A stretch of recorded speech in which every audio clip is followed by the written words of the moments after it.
Your career is up to you. You are, to quote the great Henry Cloud, ridiculously in charge.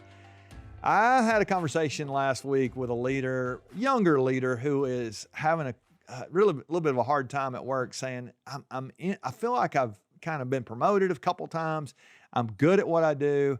And yet I see there's runway in front of me. How do I stay patient? It was such a great question, because all of us are in a similar situation. We may not be young, and we may not be in a spot where we think it would be promoted again, but all of us in our work have this tendency, or this temptation, I guess you would say, to just lose sight and lose perspective on what we're really trying to do. Here on the show, the last few weeks, we've been talking about chasing greatness, and I believe greatness is available to every single, in fact, I would go so far as to say it's in you. It's in every single listener on the show, and we're here trying to help you unleash that. So as you think about greatness, remember our definition of greatness is not just about you being great or achieving or accomplishing or earning. Those things are all great and they're important, but being great really is about helping other people be great, creating a great culture. There's so many other facets and aspects to it, and one of the things that is important for us to understand is just this perspective about our career. So we're going to talk about that some today.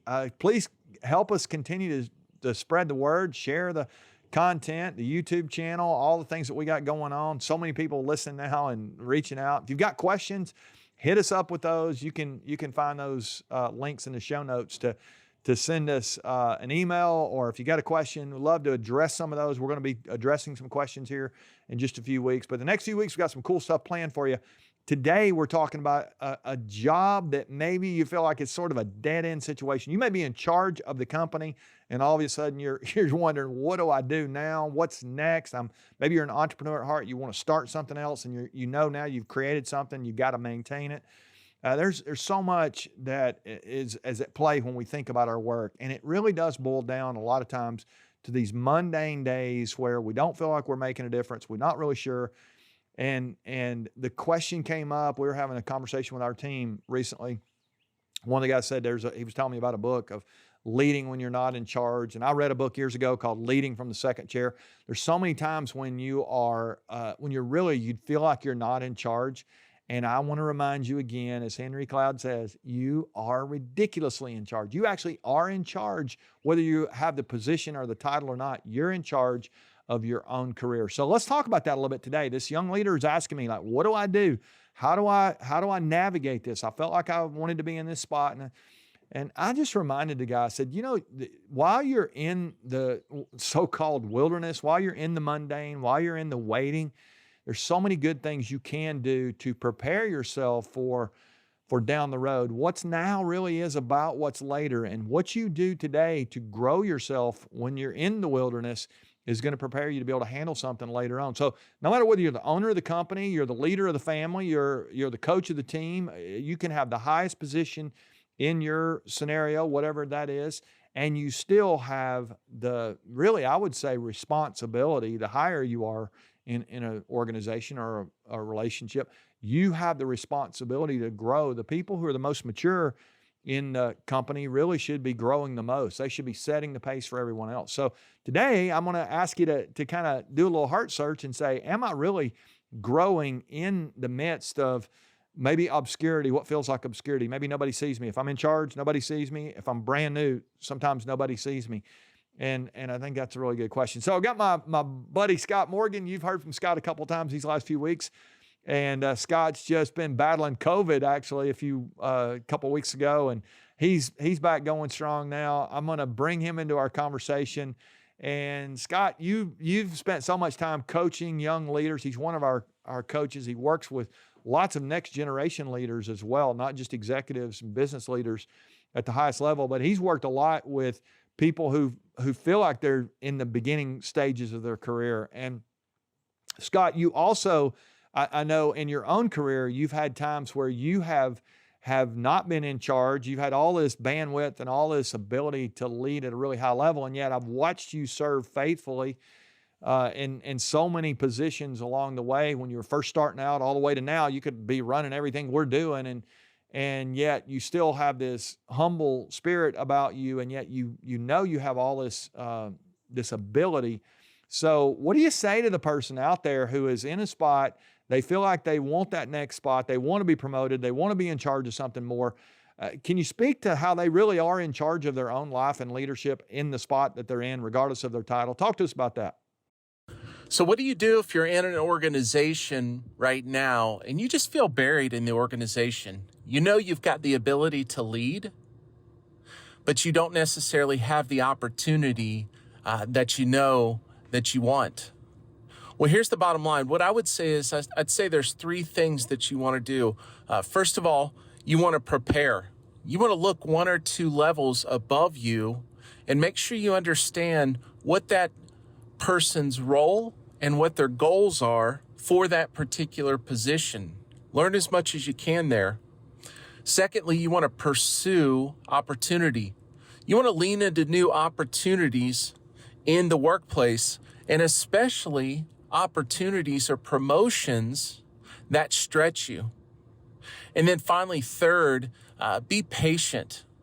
If I could go back and tell myself anything about organizations I've worked in the past, it's that I wish I was more patient. I wish I wouldn't have rushed promotions and tried to instill my will into those particular situations. And so, again, if you feel buried in the organization and you feel like you have the ability to lead, but maybe don't have the opportunity yet, prepare, pursue, and patient. I think those things will really help you with your perspective. That's great stuff. So as you're listening to Scott and as you're hearing some of that, so what do you do with that? I don't want you just to listen here and not be like going and trying to do something different. Is there one of the things he said there that you would say, I need to flip my perspective, I need to think a little differently as I go into it? Now, as we continue this conversation, I'm going to bring Scott back in here because some of us are listening, and truthfully, we have tried to stay the course, and we have committed to growing, and we have tried to better ourselves. And yet the truth is, some of us have been doing that for a while, and we've gotten to a place where it was a dead end. Scott, I know a few years ago you were in a spot that ended up being I'll call it a dead end in your career. You just felt like you'd done everything you could. You'd given it all you had. You had to make a hard call. You had to leave that situation. And that was right before you actually, thankfully, I'm glad you did, because it gave you really the bandwidth to join our team. And it's just been so cool to have you here. I guess you've been a little over 3 years. We just celebrated an anniversary, which was cool. But can you talk to us about what happens when you get to a point, you've done all you can, and it's time to leave? I want to have a little bit of this conversation here as we go. Can you speak to that for a second? Well, what happens when you know you need to leave an organization? Well, there's 4 things that I would encourage you to just think about doing when you are weighing out that decision. And the first is to reflect. Find yourself a quiet space, a quiet day, maybe a half day or a full day, and reflect by creating a pros and cons list. What's great about your current position? What's not so great? And then what would be great about that new opportunity that you're maybe thinking about pursuing? So reflect and then discuss. Discuss with what John Maxwell would say is like the law of the inner circle, the trusted people in your life that you feel like you can be completely transparent with. And they're not only going to tell you the truth and tell you maybe what you want to hear, but they're also going to tell you what you need to hear. Then third is to plan. Are you going to stay or are you going to go? Just be honest about where you are and what your plan is. And then finally, act. Act. If you've worked through those 3 things, you can have boldness in that decision and belief that if you've decided it through those 3 filters, reflect, discuss, and plan, you can act with the belief that this is, in fact, the best decision.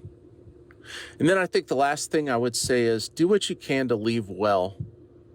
I wish I would have done that more in my career when I left a position. I wish I would have been more kind, more respectful, and more loving towards others. Unfortunately, that's a lot easier said than done, but it's not impossible. So when you know you need to leave, reflect, discuss, plan, and act, and then leave well. Scott, most of the people we work with are at some point in their career they're upside down. They've lost heart. How do you stay in the game? Speak a little more to this idea of being resilient and staying in the game, staying motivated. I know you've had sometimes you've had to do that. I've had times I've had to do that. We work with all kind of people who are struggling right now at mid levels in a place. Even some first time leaders, they get in and they go, "This is not what I thought," and they're really good at doing something. They get put in charge of something, and now they're struggling. What the listener who's out there right now who feels like they're just really struggling to stay the course, what do you say to them? What can we do to stay in the fight here? When you're struggling to stay resilient, there's a couple things that I would suggest. First of all, take a retreat, pull back, get away from the day to day, and try to do a couple things on that retreat. First of all, rest. We live in such a fast-paced society and such a demanding society that we're pulled in all sorts of different directions. And to be honest with you, we don't take the opportunity to rest as much as we should. The next thing I would say is make sure you recreate. Make sure you take walks or go running, biking, hiking, whatever it is for you that will help you recreate, do those things. And then next, restore yourself, clear your mind, try to offload all of the negative things and the negative influences that oftentimes will fill our mind, especially when we're having trouble staying resilient. And then finally, out of that retreat, reset, focus on that which you know is most important in your life. And day in and day out, focus on that mission, focus on that goal, if you would. Focus on that which is most important. I really do think doing these things will help you in staying resilient. That's so good. That's so good. So, for those of you who are listening and you are really struggling right now, I would just encourage you. Don't think that what's now is all there is. There's times when we're just early in our career, or maybe we're in the middle of our career, and there's still stuff coming. In fact, most of us listening, you will have another job at some point. You either where you are, the courage to stay, you need to have that. But you need to be so good where you are that there's going to be another opportunity for you out there in front of you. Or maybe for some of us, we do need to have the courage to just say, you know what, I am on the wrong road. And the longer I stay on the wrong road, I always say the further I get from where I want to be. And so it's time to turn the thing around and head back any other way. So I would say, regardless of what your situation is, I want to challenge you to think about this idea of growing. We're going to talk about that these next few weeks, but I want to kind of push you toward this mindset of growth. I think it is so big. You'll hear this quote as we go forward. I've got my friend Mark Miller who's going to be with us, and Mark always says your capacity to grow determines your capacity to lead. It's such a big idea. It's almost this mindset of growing people, or big people, if you want to think about it that way. Big people grow big people. Big people grow stuff. I've never been around a person who was really growing, who I would look at and go, that's a big leader, and there wasn't stuff all around them growing. And yet what got them to a place where they were growing so much is that they were committed to growing. They understood, no matter their position, starting out in an organization, middle of their career, middle of the week, it didn't matter what, they were in charge of their commitment to growth and those practices and routines that they needed. Again, we'll do a whole episode on some things that we can do to grow when we're chasing greatness. But I want to challenge you as you think about this mindset to say, I'm going to put on a hat every day that is what I've called the growth hat. I am going to be a person who wants to grow. And the best thing you can do if you're not in the position you want is to help your boss be successful. Some of you may want the position your boss has right now. I think the more you make the people around you, the people above you, the people, so-called below you in an organization, the more you can make the people around you successful, the more successful you're going to be. The thing you're going to have to do that is to grow yourself. And when you begin to commit to growth, it's so important. Now, before I let you go today, I want to challenge you. We're going to talk about growth. We'll talk about that coming up. But I want to challenge you today to think about growth in a maybe a little bit of a different way. And it's this. I think there's a danger when we're not in the spot we want to be to lose our heart. And I want to challenge you today to grow your heart, to above all else, as the Bible would say, guard your heart. Because if you're not careful, your heart can derail you. Your heart can get sideways. Your heart can be jealous. It can be bitter. It can be frustrated. It can be lonely. There's so many things that can happen at a heart level, and it can actually derail your career, those relationships around you that are going to be very important for you as you move forward. So if you really want to be tested at a heart level, just find yourself a job that is not the job you want. You get in that spot, and then all of a sudden your heart will get tested. Am I going to have the right heart? It's one thing to show up every day, but am I really showing up and in charge when I'm not in charge? I think we can do that. I know we can. I mean, I've watched it before. I've had to do it before. And I just want to challenge you to really make sure that when you show up every day, you're adding value to the people around you. You're doing everything you can to grow, because the more we handle the more we're faithful with the little stuff that we have now, what we perceive as little stuff, the more we can be trusted with big stuff later. And all the great leaders I know, they've been really good along the way at handling whatever position and understanding that they live under authority. So I think we got some great stuff here from Scott today to think about and learn about and to chew on. But I would just leave you with that. How's your heart today? Is your heart in the right place? If you lose your heart, you lose your perspective, and all of a sudden you become toxic and you begin to talk, ways you shouldn't, about people you shouldn't, and you disengage. I mean, all those things are temptations here when we get into a spot where we feel like we're not in charge in our current situation. So you are in charge. You're ridiculously in charge. You have the opportunity to show up with the right attitude every day, to commit to growth every day, to learn, to fill those gaps that you have that are going to help you for what you want. In fact, I said to this leader the other day, I said, make sure that you are training yourself for the job that you want, not the job that you have. And make sure you're training yourself for the job that you want, not the job you have. Think about that for 1 second before we go here. Most of us get training for the job we have, right? That's what our leaders are going to train us with. If I want another job, I need to make sure I'm ready for that job when I get there. And I'll leave you here with this picture. It's almost like when a woman is having a baby. I know it's going to sound like a weird analogy here, but when one of my daughters just had our grandson, he came 4.5 weeks early. And so he really wasn't ready for life at that point. He's done great. He's almost 6 months old now, and he's doing fantastic. But there's things he just wasn't prepared for. He had to have a little extra time. I think there's so much power when we understand. It's almost at times, no, even if we're in charge, there's times when it's almost like we should treat ourselves like we're in the womb.